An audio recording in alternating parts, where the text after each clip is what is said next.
ఐటీలో ఎంట్రీ కావాలా? Trainee software engineer గా అజా కోడింగ్ ట్యూటర్ లో 2 వీక్స్ ట్రయల్ పీరియడ్ లో వెంటనే చేరండి.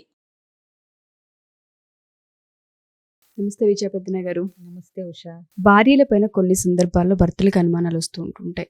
భార్యలు చేసే ఏ పనుల వల్ల ఈ అనుమానం అనేది మొదలవుతుంది అంటారు? అసలు అప్పటిదాకా బాగున్న ఇద్దరి మధ్య సడన్గా అనుమానించడం అనేది ఎక్కడో ఒక పని వల్లనో ఏదో ఒక ఇన్సిడెంట్ వలన మొదలవుతూ ఉంటుంది.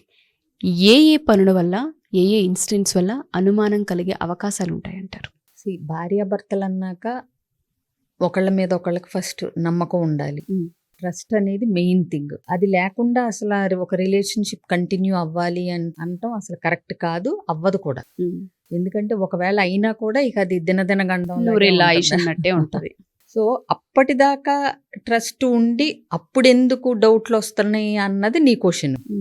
సో ఇప్పుడు భార్యాభర్తలకి ఒకళ్ళకొకళ్ళు నార్మల్గా ఉన్నప్పుడు ఎలా ఉంటారు అనేది వాళ్ళకి అలవాటు అయిపోతుంది. అంటే తిని ఎలా ఉంటుంది, అతను అలా ఉంటాడు అనేది వాళ్ళకి తెలుసు. సో ఈ రెగ్యులర్ బిహేవియర్ కాకుండా ఏదన్నా వెరైటీగా అబ్నార్మల్గా అలా ఉన్నప్పుడు వీళ్ళకి స్లోగా డౌట్స్ రావటం అనేది మొదలవుతుంది. ఇకపోతే డౌట్లు అనేది అదేదో ఎక్స్ట్రా మ్యారిటల్ అఫైర్ల మీద డౌట్లేనా అని కాదు, చాలా రకాల డౌట్లు ఉండొచ్చు మ్యారేజ్లో. సో ఇప్పుడు ఇదివరకు ఫోన్ చూపించగలిగిన అమ్మాయి ఓపెన్గా ఇప్పుడు పాస్వర్డ్ పెట్టుకుంది అనుకోండి, ఎందుకు అనే డౌట్ రావచ్చు, అవునా? సో ఇదివరకు తన ఖర్చులు అవన్నీ ఓపెన్గా చెప్పే అమ్మాయి ఇప్పుడు తను స్పెషల్గా డబ్బులు దాచుకుంటున్నట్టుగా బయటపడింది అనుకోండి, నా డబ్బులు, అది కూడా డౌట్ రావచ్చు. ఆ డౌట్లు అనేవి కూడా రకరకాలుగా రావచ్చు, చెప్పలేము. అంటే ఈ అమ్మాయి ఎవరికన్నా ఇస్తుందా, వేరే వాళ్ళకి హెల్ప్ చేస్తుందా, ఇంటికి పంపిస్తుందా, వాళ్ళ ఇంటికి పంపిస్తుందా, నేను నన్ను అడిగితే ఇవ్వనేమో అని పంపిస్తుందా, ఇలా రకరకాల డౌట్లు ఉంటాయి. సో అలాగే ఇదివరకు అన్ని విషయాలు షేర్ చేసుకునే అమ్మాయి ఇప్పుడు చెప్పటం ఆపేస్తే ఎందుకు ఇలా మారిపోయింది అనే డౌట్ రావచ్చు, అవునా? ఇదివరకు ఓపిక్గా ఓర్పుగా ఉండే అమ్మాయి ఇప్పుడు మాటిమాటికి కైమంటే ఏమవుతుంది అసలు ఆయన, ఇలా రకరకాల డౌట్లు రావచ్చు.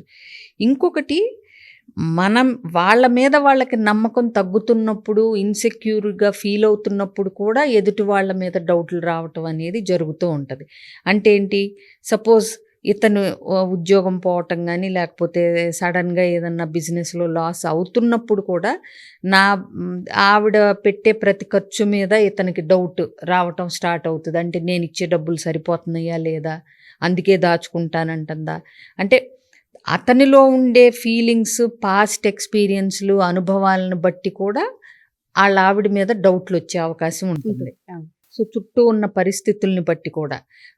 సో అంతవరకు బాగా చూస్తున్న భార్య ఒకవేళ తన తల్లిదండ్రుల్ని ఇప్పటి నుంచి సరిగ్గా చూసుకోదా, నా ఉద్యోగం పోయింది కాబట్టి మా పేరెంట్స్ మీద ఆ ఎఫెక్ట్ పడుతుందా, నేను సంపాదించట్లేదు కాబట్టి తన సంపాదనే ఇప్పుడు ఎక్కువ అవుతుంది కాబట్టి నన్ను చులకన చేస్తుందా, ఇలాంటివన్నీ అతనికి ఉండే ఇన్ఫీరియారిటీ, ఇన్సెక్యూరిటీస్ వల్ల కూడా భార్య మీద అనుమానాలు, అపోహలు ఏర్పరచుకునే అవకాశాలు ఉంటాయి. సో ఇకపోతే ఎక్స్ట్రా మ్యారిటల్ అనుమానాలు వస్తున్నాయి అంటే గనక అది ఎందుకు అంటే, ఇప్పుడు ఇందాక నేను చెప్పినట్టు ఫోన్లు ఎక్కువ మాట్లాడటం, డబ్బులు ఎక్కడ ఖర్చు అయింది చెప్పకపోవటం, లేకపోతే ఇంటికి టైంకి రాకపోవటం, ఎక్కువ ఫోన్లో, అంటే ఇంటికి ఇదివరకు ఇచ్చినంత ప్రాముఖ్యత, ఇంట్లో మనుషులకి ఇదివరకు ఇచ్చినంత అటెన్షను, పిల్లలు, హస్బెండ్ పట్ల ఇదివరకు ఉన్నంత కన్సర్న్ ఇవి తగ్గుతూ వేరే వ్యాపకాలు ఆవిడికి ఎక్కువ అవుతున్నాయి అన్నప్పుడు ఇతనికి డౌట్ వచ్చే అవకాశాలు ఉంటాయి. అవన్నీ నిజం అవ్వచ్చు, కాకపోవచ్చు.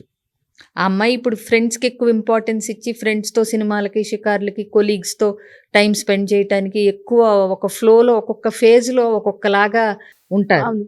సో ఇప్పుడు కొంచెం పిల్లలు పెద్దవాళ్ళు అయ్యారు కాబట్టి ఆ అమ్మాయి షాపింగ్లు, సినిమాలు, షికార్లు చేస్తూ హస్బెండ్ని నెగ్లెక్ట్ చేయొచ్చు. అంత మాత్రాన ఎక్స్ట్రా మ్యారిటల్ ఎఫైర్ ఉందా అనే డౌట్లు అంత త్వరగా పడకపోవటం మంచిది. ఎందుకంటే ఇన్నాళ్ళ ఇదిలో ఒకళ్ళ మీద ఒకళ్ళంటే ఒకళ్ళేంటో తెలిసి ఉంటుంది కాబట్టి. సో నీకేదన్నా డౌట్లు వస్తే, ఏంటి మధ్య ఇంటికి త్వరగా రావట్లేదు, ఫ్రెండ్స్తో సినిమాలు, షికార్లు ఇవి అవ్వటం వల్ల తను ఎలా మిస్ అవుతుంది, తను ఎలా ఇన్సెక్యూర్గా ఫీల్ అవుతుంది, ఇవి కమ్యూనికేట్ చేయొచ్చు. చాలా మందికి కమ్యూనికేట్ చేయటం రావకపోవటం వల్ల కూడా డౌట్లు వస్తాయి. డౌట్లు ఉన్నవి ఎలా క్లియర్ చేసుకోవాలో తెలియక కూడా ప్రాబ్లమ్స్ వస్తాయి. సో ప్రతి డౌటు అంటే నీకొచ్చిన ప్రతి డౌటు వ్యాలిడ్ డౌటే అన్నది కూడా ఏం లేదు. సో కాబట్టి క్లియర్గా కన్ఫర్మ్ చేసుకోవాలి ఏంటి జరుగుతుంది మీ వైఫ్ ఇదిలో అని. ఇంకోటి వాళ్ళకు కూడా మెనోపాజల్ స్టేజ్లు ఇవి వచ్చినప్పుడు కూడా వాళ్ళకి చిరాకులు ఎక్కువ, విసుక్కోటాలు ఇవన్నీ అవుతూ ఉంటాయి. సో ఇదివరకుట్లాగా నా మీద ప్రేమ చూపించట్లేదు, ఆఫీస్లో ఎవరి మీదన్నా ఇష్టపడతానేమో, ఇలాంటి చెత్త డౌట్లు రావాల్సిన అవసరం కూడా లేదు. ఓకే. అసలు ఫస్ట్ ఆఫ్ ఆల్ డౌట్లు మొదలవుతున్నాయి అన్నప్పుడే ఏంటి అనేది కూర్చోబెట్టి అందంగా ఎలా మాట్లాడాలో తెలుసుకోవాలి. ఇకపోతే ఆ ఫైనాన్షియల్ ఇష్యూస్లో డౌట్స్ రావచ్చు, రిలేషన్షిప్ విషయాల్లో డౌట్స్ రావచ్చు, ప్రేమ చూపించే విషయాల్లో డౌట్స్ రావచ్చు, బాధ్యతలు నిర్వర్తించే విషయంలో డౌట్స్ రావచ్చు. అంటే ఇదివరకు అంటే పిల్లల్ని ఇతను ఒకలాగా పెంచాలి, ట్రీట్ చేయాలి, ప్రేమ చూపించాలనుకుంటాడు, ఆవిడ ఇంకొకలాగా చెప్తుంది. ఏంటి ఇది కూడా తెలియదా, లేకపోతే ఈ అమ్మాయికి అసలు ఏం అర్థం కాదా, అసలు చదువుకుంది కానీ ఇంత జ్ఞానం లేదా, ఇలాంటి డౌట్లు కూడా రావచ్చు ఇతనికి. ఈ అమ్మాయికి ఎలా చెప్పాలి అని కూడా. అన్ని డౌట్లు నేను అన్నట్టు ఎక్స్ట్రా మ్యారిటల్ అఫైర్కే లీడ్ చేయాలని ఏమీ లేకపోయినా కూడా అన్నీ అంటే అనుమానం పడటం లేకపోతే అపోహ పడటం అనేది ఎందుకు వస్తుంది, ఆ అమ్మాయి బిహేవియర్లో ఇది వరకు లేని తేడాలు ఇతను ఏం గమనించాడు అన్నది అనాలిసిస్ చేసుకోగలగాలి. చేసుకుని అమ్మాయితో మాట్లాడగలగాలి. సపోజ్ ఇప్పుడు రోజు ఒక ఫ్రెండ్ కార్లోనో బైక్లోనో వస్తుంది అనుకోండి. సో అది క్లారిఫై చేసుకోగలగాలి. ఏంటి ఈ మధ్య నిన్ను డ్రాప్ చేసేది ఎవరు, అతను ఏంటి అనేది. నీకు అది ఇన్సెక్యూర్డ్గా అనిపిస్తే దాన్ని చెప్పగలగాలి కూడా. ఇష్టం లేకపోతే నాకు ఇట్లా ఇన్సెక్యూర్గా అనిపిస్తుంది, దీనికి ఏదన్నా సొల్యూషన్ ఉందా, మనం ఏమన్నా చేయగలమా. ఓకే. సో ఇలాంటివి కూడా చెప్పగలగాలి. చెప్పినప్పుడు ఏంటంటే అవతల వ్యక్తులకు కూడా ఏంటంటే ఆ లీనియన్స్ ఇచ్చినట్టు ఉండకుండా వాళ్ళకు కూడా ఓకే సరే ఇలా ఫీల్ అవుతున్నారు కాబట్టి నేను నా రిలేషన్షిప్లో ఇలాంటి డౌట్స్ని ఎంకరేజ్ చేయకుండా నేనేం మెజర్స్ తీసుకోవాలి, ఎలా రావాలి రేపు నుంచి ఆఫీస్ నుంచి అనే ఆస్పెక్ట్ మీద ఆ అమ్మాయి కూడా క్లారిటీ తెచ్చుకుంటుంది, తప్పేం లేదు.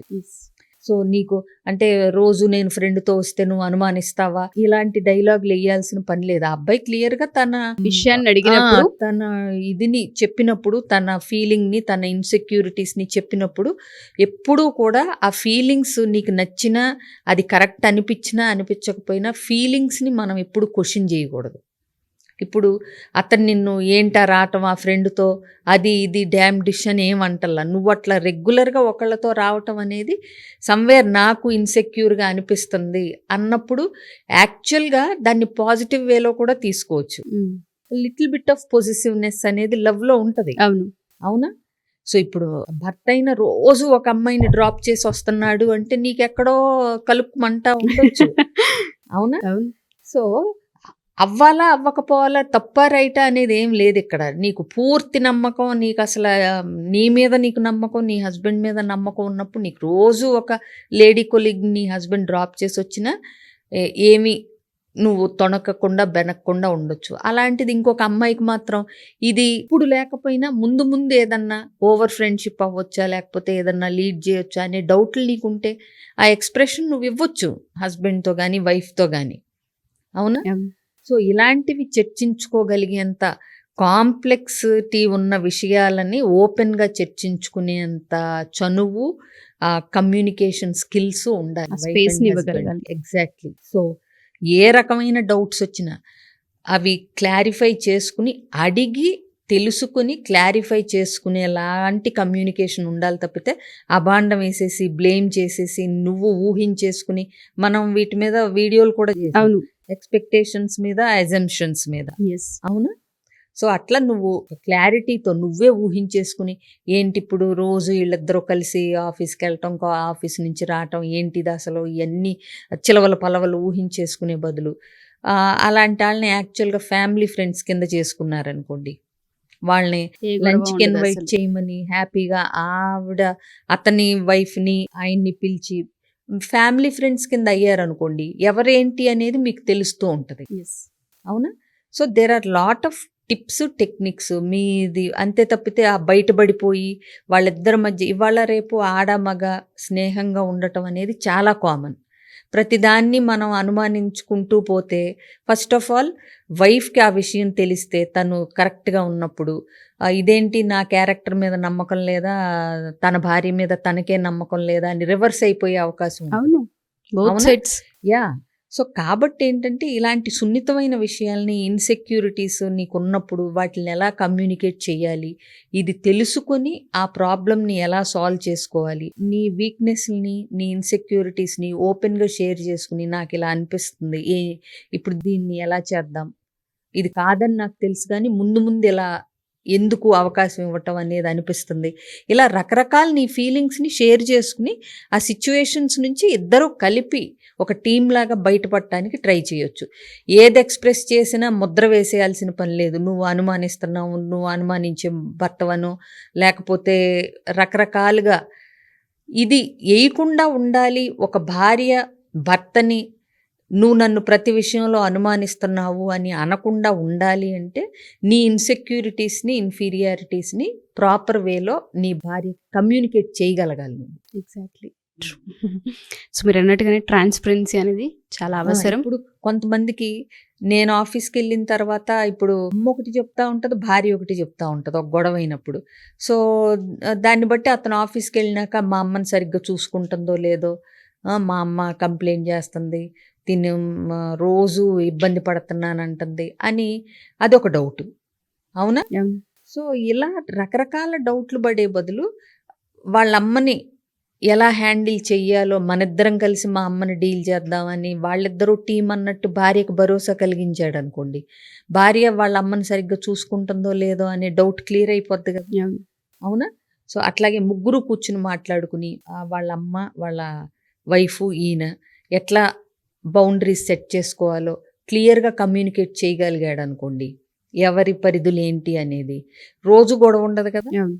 సో, అదే నేనంటుంది. అనుమానం అనేది ఒక్క ఎక్స్‌ట్రా మ్యారిటల్ అనుమానాలే ఉండక్కర్లేదు. ట్రస్ట్ ఇష్యూస్ ఉంటాయి. ఫైనాన్షియల్ విషయాల్లో ట్రస్ట్ ఇష్యూస్ ఉంటాయి. తల్లిదండ్రులను చూసుకునే విషయాల్లో ఇష్యూస్ ఉంటాయి. ఇలా రకరకాల ఇష్యూస్ ఉంటాయి.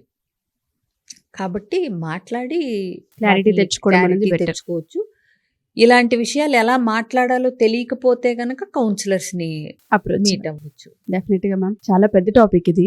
ఒక చిన్న మాటతోనూ మనం దేన్ని కంక్లూజన్కి రాకూడదని చాలా క్లియర్గా తెలుస్తుంది. చాలా మందికి రిలేషన్షిప్లో చిన్న చిన్నవే, అటు ఫైనాన్షియల్ కావచ్చు, మీరు చెప్పినట్టుగా లేట్గా రావడం కావచ్చు, బాధ్యతల విషయంలో కావచ్చు, కొంత ఏదన్నా రెగ్యులర్గా కాకుండా కొత్తగా ఏదో కనిపించింది అంటే అక్కడే స్టార్ట్ అవుతూ మన ఉంటుంది, జీవితంలో మొదలైన మార్పుల వల్ల కూడా డౌట్లు డౌట్లు ఏర్పడుతూ ఉంటుంటాయి. ఎస్.